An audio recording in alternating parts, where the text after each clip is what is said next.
ఎలా ఉండాలి అని అంటే దానికి ఒక గొప్ప ఎగ్జాంపుల్ చెప్తాను. పడవ వేసుకుని మనం నీళ్లలో నదిలో వెళుతున్నాం, ప్రయాణం చేస్తున్నాం. నీటి మీద పడవ ఉంటే మన ప్రయాణం సుఖంగా సాగుతుంది. పడవలోకి నీరు వచ్చిందనుకోండి చచ్చి ఊరుకుంటాం. ఇప్పుడు మనం కూడా ప్రపంచంలో ఎలా ఉండాలి అని అంటే ప్రపంచంలో పడవ ఉన్నట్టు ఉండాలి, కానీ ప్రపంచాన్ని పడవలోకి తెచ్చుకున్నాం అనుకోండి మనలోకి, మనం ములుగుతాం. ప్రపంచం మీద మనం వెళ్తున్నంత కాలం ఇబ్బంది లేదు, మనలోకి ప్రపంచం వచ్చిందనుకోండి అక్కడ ఇబ్బంది మొదలవుతుంది. ఇప్పుడు మన పరిస్థితి అలానే ఉంది, మనలోకి ప్రపంచం ఉంది కనుక శంకరులు కూడా తర్వాత శ్లోకంలో విశ్వం దర్పణ దృశ్యమాన నగరీ తుల్యం నిజాంతర్గతం మొదలెడుతున్నాను. కాబట్టి ఇక్కడ కూడా మన శాస్త్రం అంటుంది వటవృక్షం అని అంటే మర్రి చెట్టు, దాని గింజ ఇంతది, దాంట్లో ఎంత పెద్ద వృక్షం దాగుంది, ఊడలు, చెట్టు, కొమ్మలు, ఆకులు, పిందెలు, కాయలు, అబ్బబ్బబ్బబ్బా ఇంక చెప్పక్కలేదు. మహాసృష్టి, ఒక పెద్ద సృష్టి దాగుంది చెట్లలో. మర్రి చెట్టు చాలా రాజు అంటారని ఎందుకు తెలుసండి? ఆ ఏమీ లేదు, మళ్ళీ ఆధారపడింది. అలాగనే దానికి ఏం గుర్తు చేస్తుంది తెలుసా? ఈ ప్రకృతికి కూడా స్వశక్తి లేదు, పరమాత్మ మీద ఆధారపడింది. స్వశక్తి లేని ఈ ప్రకృతిని నువ్వు పట్టుకుంటే నువ్వు కూడా పరాధీనుడు అయిపోతావు, నాశనం అయిపోతావు. కాబట్టి అటువంటి మర్రి చెట్టుని, మాయాస్వరూపమైనటువంటి మర్రి చెట్టుని ఆయన ఆసనంగా పెట్టుకున్నారు, ఆచ్ఛాదనగా. వటవిటపి సమీపే భూమి భాగే నిషన్నం. ఆయన వటవృక్షం యొక్క మొదలు దగ్గర కూర్చున్నారట.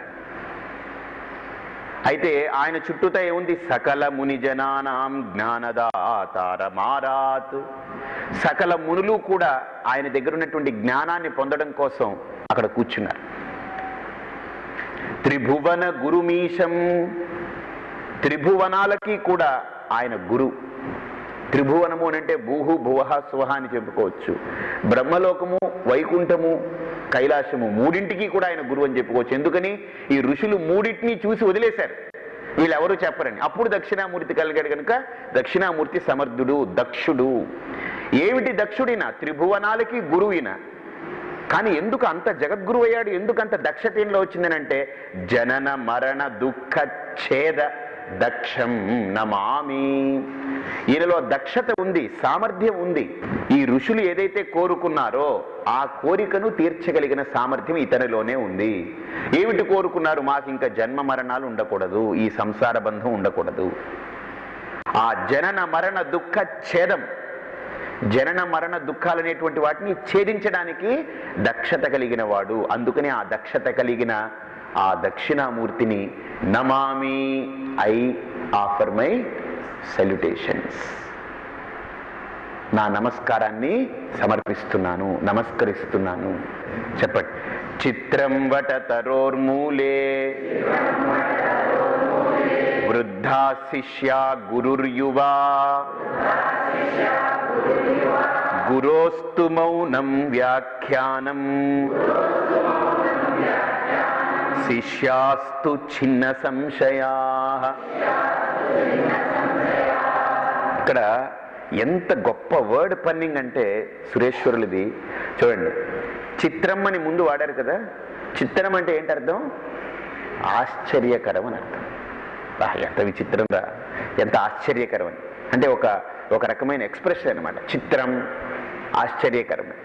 ఈ చిత్రం అనే దాన్ని అన్నిటికీ వర్తించాలి ఇక్కడ. ఇది విశేషణం. ఇది వటతరోర్మూలే చిత్రం అంటే మర్రి చెట్టు కింద కూర్చోవడం చిత్రం. ఎందుకు మర్రి చెట్టు కింద అంటే పోనీ ఏ వేప చెట్టు, మామిడి చెట్టు అయితే స్థిరంగా ఉంటుంది. ఇది స్థిరం కాదు. ఈ మర్రి చెట్టు గట్టిగా గాలి కొడితే పడిపోతుంది. దాని కింద దక్షిణామూర్తి కూర్చున్నాడు, ఈ ఋషులు కూర్చున్నారు. అంటే అర్థం ఏంటనంటే అది ఆశ్చర్యం. ఎందుకనంటే తాత్కాలికము ఈ ప్రకృతి అని ఆయన ఇండైరెక్ట్ గా ఆయన చూపించేస్తున్నాడు. ఆ శిష్యుల్ని, ఒరే మీరు ఎక్కడ కూర్చున్నారు తెలుసా? రేపో మాపో పడిపోయే ప్రకృతి మీద కూర్చున్నారు మీరు. దాని కింద దాన్ని పట్టుకున్నారనుకోండి మీరు కూడా పడిపోతారు. కాబట్టి ఆయన చెప్పకనే ఆయన చూపించే పనులు చూడండి. ఆయన చిత్రం వటతరోర్మూలే. వటతరోహో మూలం చిత్రం, అక్కడ కూర్చున్నారు. ఇంకో చిత్రం ఏంటనంటే వృద్ధా శిష్యా గురుర్యువా. ఈ శిష్యులందరూ వృద్ధులు, పండిపోయినటువంటి వాళ్ళు. గురువు ఎవరు? యువకుడు. ఇది నిజంగా చిత్రం అనిపిస్తుంది, కానీ లోతుగా పరిశీలన చేస్తే, ఇందాకట్లాగా వటవృక్షంలాగా లోతుగా పరిశీలన చేస్తే అజ్ఞానానికి వయస్సుతో సంబంధం కానీ జ్ఞానానికి ఏమిటి? నిత్య నూతనమైంది జ్ఞానం, ఎవర్ గ్రీన్.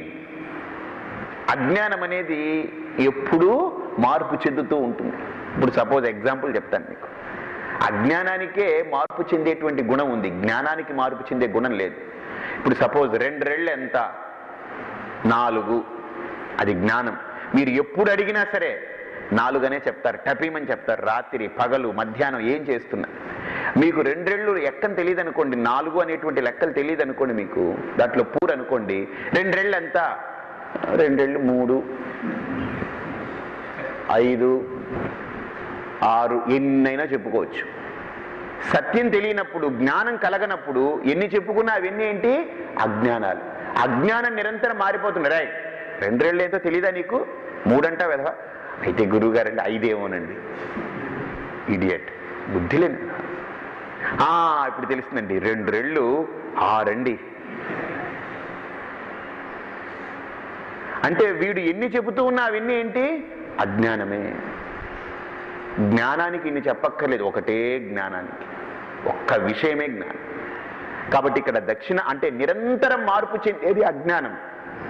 అందుకనే వాళ్ళు మార్పు చెందుతూ జీవితంలో వృద్ధులుగా అలా కనిపిస్తున్నారు. మార్పు చెందకుండా నిత్య యవ్వనంగా ఉన్నాడు దక్షిణామూర్తి అంటే జ్ఞాన స్వరూపమై ఉన్నాడు, చైతన్య స్ఫూర్తితో ఉన్నాడు.